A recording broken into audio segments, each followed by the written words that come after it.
बिस्मिल्लाहिर्रहमानिर्रहीम। अस्सलाम वालेकुम students, welcome back to my channel educational tips. कैसे हैं आप सब? उम्मीद करती हूँ आप सब बच्चे बिल्कुल ठीक होंगे। तो बच्चों, आज ही मैं आपके साथ शेयर करने जा रही हूँ चैप्टर नंबर 4 बायोटेक्नोलॉजी। इसका लास्ट लेक्चर शेयर करूँगी जो कि हमारे पास है जी पेज नंबर 53 के ऊपर। पेज नंबर 53 ओपन कर लीजिए। तो बेटा, लास्ट टाइम जो हम लोग डिस्कस कर रहे थे वो हम लोग बेसिकली डिस्कस कर रहे थे कि पाकिस्तान के अंदर बायोटेक्नोलॉजी कैसे इंट्रोड्यूस हुई। आज हम बात करेंगे कि हमारे पास बायोटेक्नोलॉजी अगर हम लोग देखें पाकिस्तान के अंदर तो वो कहाँ कहाँ यूटिलाइज हो रही है, हम कैसे कैसे यूज़ करें, इन सब चीज़ों को हम लोग डिस्कस करेंगे। सबसे पहले हम लोग बायोटेक्नोलॉजी एंड एग्रीकल्चर, बायोटेक्नोलॉजी को एग्रीकल्चर के सेक्टर के साथ रिलेट करके देखते हैं क्या बनता है इसके अंदर। Biotechnology aim to produce crops that grow better, produce more food and are less likely to get infected with pest and infected by drought. यानी कि हम लोगों का बायोटेक्नोलॉजी को हम लोगों का एग्रीकल्चर सेक्टर के अंदर इंट्रोड्यूस कराने का मकसद क्या था, मिशन क्या था। एक तो हम लोग कुछ अच्छी फसल हमारे पास उग सके, हमारे पास जो उस फसल से जो फ्रूट आए, जो फूड आए, वो अच्छा हो, ज़्यादा अमाउंट का हो, और हमारी जो फसल है उसके ऊपर इतनी जल्दी बीमारी ना लगे, कीड़े मकोड़े के अटैक ना हो। ठीक है। और साथ ही साथ जब हमारे पास खुश्क साली हो, जब हमारे पौधे को पानी ना मिल रहा हो, तो एटलीस्ट वो थोड़ी देर सर्वाइव तो कर सके। ठीक है, ये मकसद है हमारा बायोटेक्नोलॉजी को एग्रीकल्चर के सेक्टर में इंट्रोड्यूस कराने का। Cotton is very important crop plant in Pakistan. Cotton जो है वो हमारे पास पाकिस्तान की सबसे इंपॉर्टेंट क्रॉप है। Pakistani scientists have produced a new strain of cotton plant by inserting gene of a soil bacterium into it. The new gene make the cotton plant produce poison, which kill off some of the worst insect pests. अब वो कह रहे हैं कि अब हमारे पास जब cotton important plant थी तो पाकिस्तानी साइंटिस्ट ने इसके साथ क्या किया कि कॉटन के प्लांट के अंदर एक ऐसी जीन इंस्टॉल की, ठीक है, जिससे क्या हुआ कि वो कॉटन जो है ना सिर्फ कॉटन का प्लांट ना सिर्फ कॉटन प्रोड्यूस, रुई और कपास प्रोड्यूस करने लग गया ज़्यादा से ज़्यादा, बल्कि साथ ही साथ उसने उसके अंदर एक ऐसा टॉक्सिक प्रोड्यूस हो गया, एक ऐसा जहर प्रोड्यूस हो गया कि जब भी कोई पॉइजन या कोई ऐसा इंसेक्ट आके बैठे उस कॉटन के प्लांट के ऊपर, तो वो फौरन ही वो टॉक्सिन, वो जहर रिलीज हो जाता था और वो वहीं पर ही इंसेक्ट मर जाता था। इस तरह से कॉटन का जो प्लांट है वो हमारे पास फर्दर बीमारियों से बचा रहा। अब आ जाते हैं हमारे पास मॉडिफिकेशन ऑफ टोमेटोज, यानी कि हम लोगों ने टमाटरों में क्या वो इंकशाफ कर लिया ऐसे। ठीक है, another example of gene modification is that of tomatoes. अब वो कह रहे हैं एक और नई मॉडिफिकेशन हम लोगों ने जेनेटिकली मॉडिफिकेशन की, किसने? टमाटर। वो कहते हैं ना, आह टमाटर बड़े मज़ेदार, वही वाला हिसाब था हमारा भी। Many tomatoes attack by parasitic fungi. अब वो कह रहे हैं कि टोमेटोज के ऊपर यानी टमाटरों के ऊपर ना ज़्यादातर जो अटैक होता था ना, वो किसका अटैक होता था? पैरासाइट्स का अटैक होता था, फंजाई का अटैक होता था। Scientist have added gene to produce an enzyme in the tomatoes.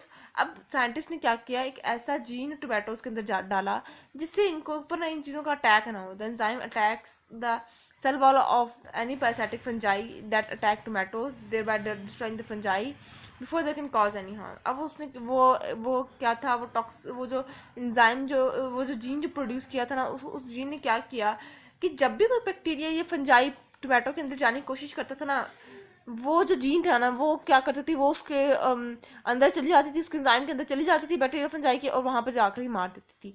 इससे पहले कोई डिजीज कॉज करे, खराब करे टमाटरों को, आह टमाटर बड़े मजेदार को खराब करे, इससे पहले हम ही खत्म कर देते हैं। अब आ जाते हैं जेनेटिकली मॉडिफाइड ऑर्गेनिज्म टोमेटोज। वो कह रहे हैं scientist have altered the gene that cause over ripe fruit to wrinkle and go soft. यानी कि जब हम लोगों ने वो जीन जो हमारे ऑल्टर होगी तो उसके रिजल्ट में क्या हुआ, हमारे पास बड़ी सॉफ्ट से टमाटर आना शुरू हो गए। ठीक है, अच्छा, उसके बाद फ्रेश आना शुरू हो गए, ज़्यादा आना शुरू हो गए, क्वान्टिटी इंक्रीज होना शुरू होगी, ऑर्डिनरी टोमेटोज आना शुरू हो गए। ठीक है, जो इशू था वो तो हमारा हल हो गया। अब आ जाते हैं हम लोग वीड के ऊपर। वीड क्या होते हैं बेसिकली बेटा? वीड वो होते हैं जो कि खुद ब खुद प्रोड्यूस हो जाते हैं, जिनको हम लोग जड़ी बूटियां कहते हैं, हम लोग घास कह देते हैं, सारे क्या हैं? ये वीड्स हैं।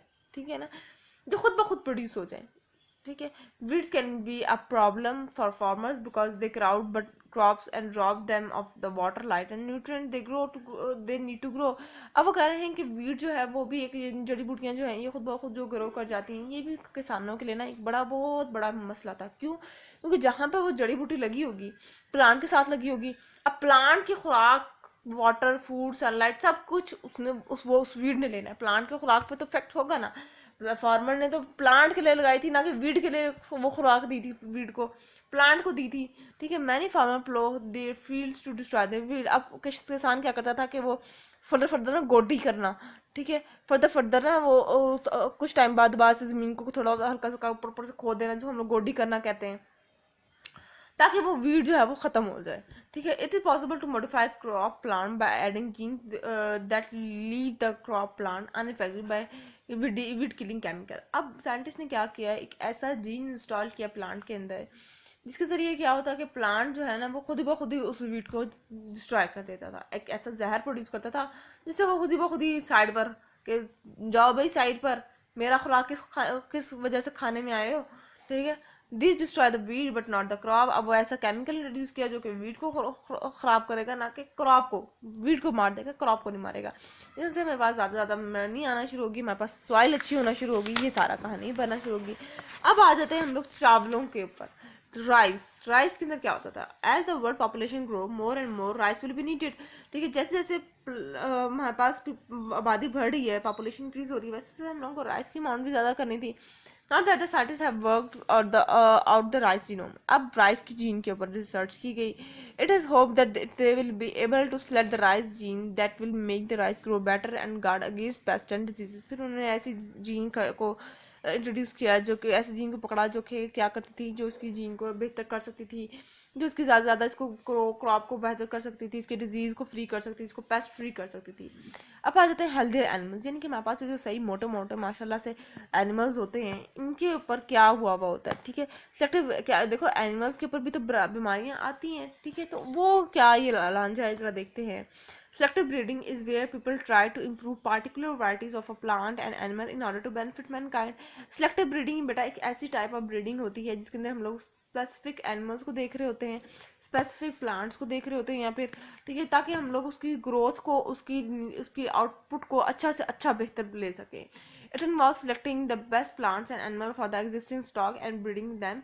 The idea is that the offspring will have the good characteristics. अब वो क्या करते हैं कि हम लोग जो बच्चा लेते हैं या कोई भी ऐसा एनिमल ले रहे हैं, फॉर एग्जांपल ये प्लांट ले रहे हैं, हमने वो लेना है जो कि बड़ा ज़बरदस्त हो।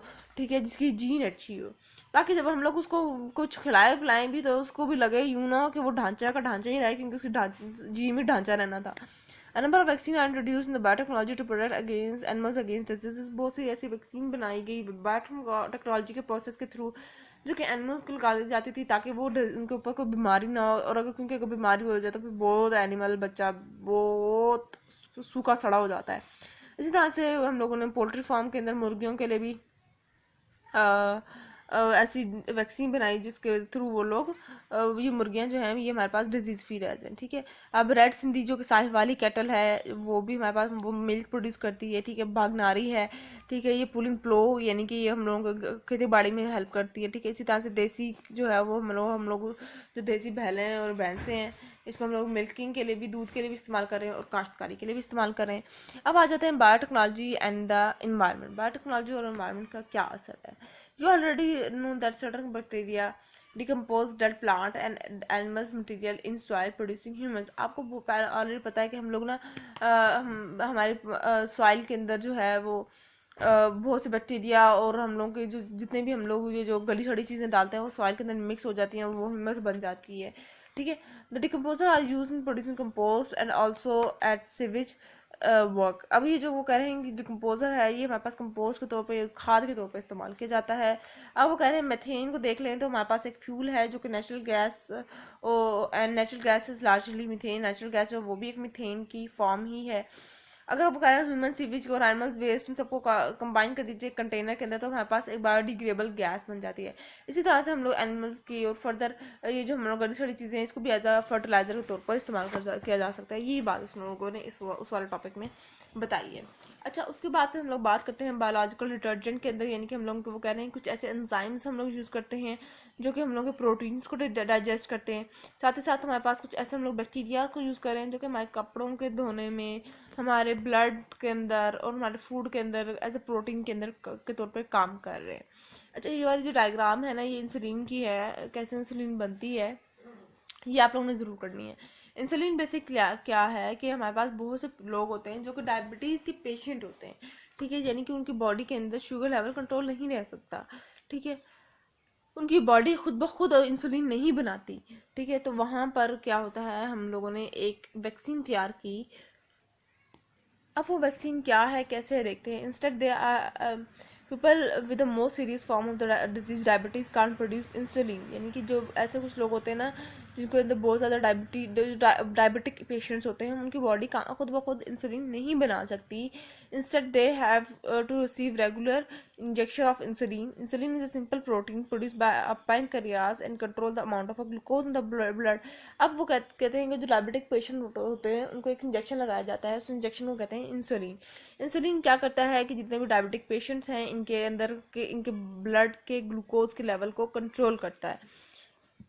अगर हमारे पास ये जो ब्लड के अंदर अगर हमारा जो ग्लूकोज लेवल राइज हो जाए एक नॉर्मल लेवल से, तो फिर क्या होता है, insulin stimulates the liver to remove glucose by storing it to form a glycogen. तो फिर वो हमारे पास ग्लाइकोजन के अंदर ग्लाइकोजन के फॉर्म में ग्लूकोज स्टोर होना शुरू हो जाता है। ठीक है, ये मतलब बहुत से इश्यूज होना शुरू हो जाते हैं। अब कह रहे हैं 1980s के अंदर हमारे पास फर्स्ट इंसुलिन डिस्कवर्ड हुआ था। Since bacteria do not naturally produce or use insulin, it is necessary to insert the gene that produce human insulin into the gene of the normal E. coli bacterium. अब ये basically bacteria से produce हो रहा है। ठीक है, तो वो कह रहे हैं कि हमारे पास जो जीन है हम लोगों ने डाली हुई है, ये हम लोगों ने इंसुलिन की जीन नहीं है बल्कि बैक्टीरियम की जीन भी डाली हुई है। ये हमारे पास बहुत अच्छी वो कह रहे हैं the high quality insulin is started from the bacteria. The जितनी ज़्यादा अच्छी इंसुलिन होगी, जितनी ज़्यादा अच्छी जीन होगी, उतनी ज़्यादा एक्सपेंसिव वो आपको इंसुलिन मिलेगी, क्योंकि उसने उतना ही अच्छा काम करना होगा आपकी बॉडी के अंदर जाकर। ये वाला डायग्राम जरूर कर लीजिएगा। ठीक है जी, तो ये था आज का लेक्चर। होप्स आपको समझ आ गया होगा। अगर आज का लेक्चर आप सबको समझ आ गया है तो मेरे चैनल को सब्सक्राइब कर दीजिएगा, वीडियोस को लाइक कर दीजिएगा और साथ साथ बेल आइकन को प्रेस करना मत भूलिएगा। इससे मेरी आने वाली हर लेटेस्ट अपडेट सबसे पहले आप तक पहुंचेगी। मिलती हूँ किसी वीडियो में, दुआ में याद रखिएगा, अपना ख्याल रखिएगा। अल्लाह हाफिज़।